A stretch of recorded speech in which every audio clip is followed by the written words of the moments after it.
So, yeah, I was just telling you guys I've never done an animation interview before, and I'm really interested in this process. I mean, by all accounts, it's really painstaking to get the story exactly right before you even start storyboarding or framing or whatever. So, at what point do you come on the project? I mean, is it during scripting, and how do you oversee that? Well, Don was the beginning of the project. We should explain a little bit about our process. The directors at Disney are tasked with bringing the stories to John, and so John Lasseter. So, and we never pitch just one idea. We're asked to pitch at least 3. And the idea being that one will stand out. And it also diversifies our emotional investment in the material so that we don't get too invested in it early on, because John really wants us to kind of spread it out and see how you think. And so this project came out of just my passion for, I loved Disney animation as a kid, obviously, and I loved Marvel Comics. And the idea of getting inspired by a Marvel property and bringing it over and creating an animated film, I was very excited by that and pitched it to John, and he said, great, go find some stuff. And so that led to discovering Big Hero 6 and pitching it along with some other ideas to John, and he picked Big Hero 6. Mm-hmm. And then once that happened, I remember very vividly when Don first did his pitch of Big Hero 6 to myself and the other directors at Disney, there was something in that emotional through line that he presented, the main character losing his older brother and being left with his older brother's creation, that really moved us. And I was really excited when our boss, John Lasseter, picked that one.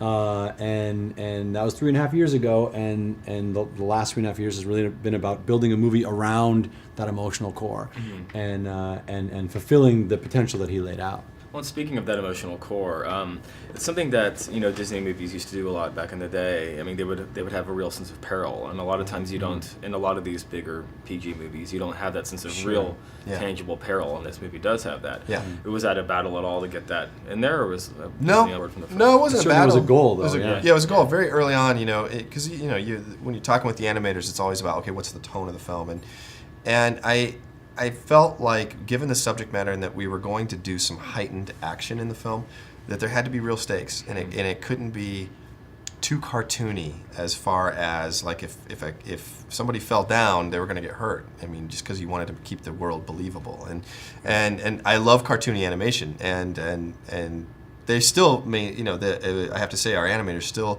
were able to pull off some really great animation, but keeping it, closer to sort of reality. Because it was important, like you said, to have real stakes in the film, knowing that it was going to be sort of this action film.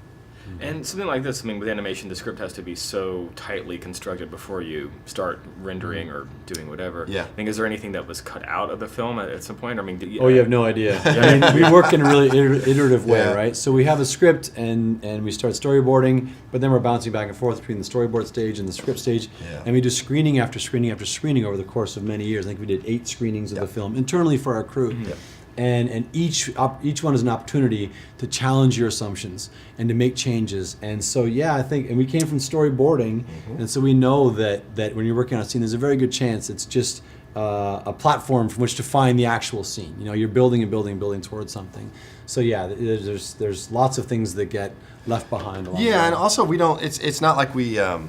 We'll write a script and storyboard the movie and then start production. It all kind of blends together because our process is just so collaborative and iterative that and we're working on story kind of the whole way through, and so there's never a point when it's like, okay, the story's done, let's produce it. It's all happening kind of simultaneously, which is a bit of a challenge.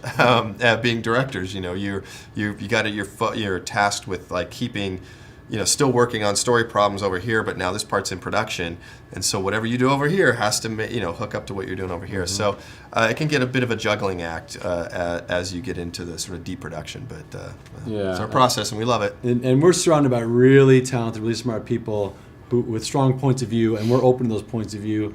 And we ourselves will seize any opportunity to make the movie better. And so the movie will constantly be evolving all the way up through to the very end. And just real quick, what's coming up next for you guys? Vacation? We finished rolling the movie out. We obviously have the Oscars in a couple weeks, and then after that, we really want to take some time off and get to know our families again, and just decompress a little bit. And any chance of another big hero though? Did pretty well. We'll see. Yeah, it's doing really well, but we'll see. I mean, again, it's just where it's hard to answer that question now because we put no thought into it, and we really just want to take our vacations and then come back, and we'll see where our heads are at. And it's really only if we feel there's a movie that needs to be told. They're never going to impose a sequel on us. Yeah. Okay. Cool. Well, thank you.